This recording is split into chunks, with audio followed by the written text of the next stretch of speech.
Same, সোনালি, জেবু, মাসিরা এবং Russia ছিল চারজন সেরা বন্ধু, যদিও কখনো কখনো দূরত্ব তাদের আলাদা করে রাখত। প্রতিদিন, যাই হোক না কেন, তারা একে অপরের সাথে যোগাযোগ করার একটি উপায় খুঁজে নিত। তাদের হাসি ফোন লাইনে প্রতিধ্বনিত হতো। সিরাজাবাদ, বিনপুর এবং মাসিরা ও রাশিয়া যে বাড়িতে থাকত তার মধ্যে দূরত্ব ঘুচিয়ে দিত। 15 বছর বয়সী জেবু ছিল শান্ত পর্যবেক্ষক, কিন্তু তার হৃদয় বন্ধুদের জন্য উষ্ণতায় ভরা ছিল। বিনপুর থেকে সে মনোযোগ দিয়ে শুনত, প্রতিটি ভাগ করা গল্পে তার হাসি আরও বাড়ত। তাদের প্রতিদিনের কলগুলি ছিল একটি জীবনরেখা, একটি প্রতিশ্রুতি যে যাই হোক না কেন তারা একে অপরের পাশে আছে। তাদের ভাগ করা বাড়িতে 15 বছর বয়সী মাসিরা এবং 16 বছর বয়সী রাশিয়া প্রায়শই পাশাপাশি বসে তাদের ফোনে হাসাহাসি করত।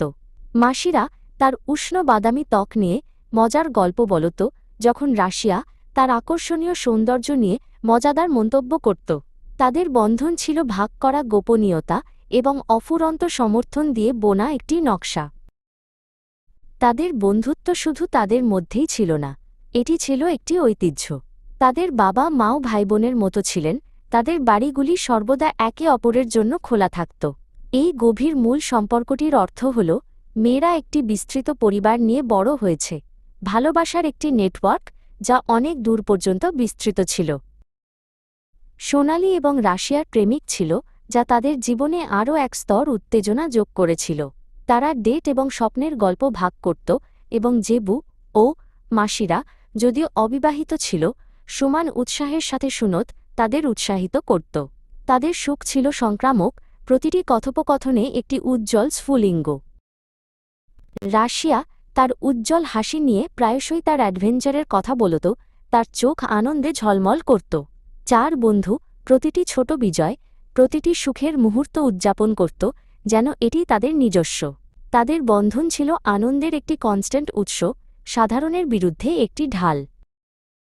তবুও তাদের আনন্দময় কল এবং ভাগ করা হাসির আড়ালে একটি শান্ত বোঝাপড়া ছিল।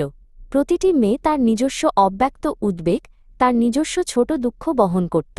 তারা মুখোশ পরতে পারদর্শী ছিল, একে অপরের কাছে কেবল তাদের উজ্জ্বলতম দিকটি উপস্থাপন করত, তাদের বন্ধুদের বোঝা করতে চাইত না।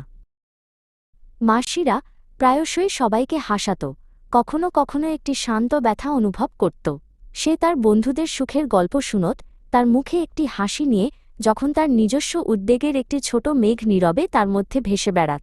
সে জানত তার বন্ধুরা তাকে ভালোবাসে, কিন্তু কিছু জিনিস ভাগ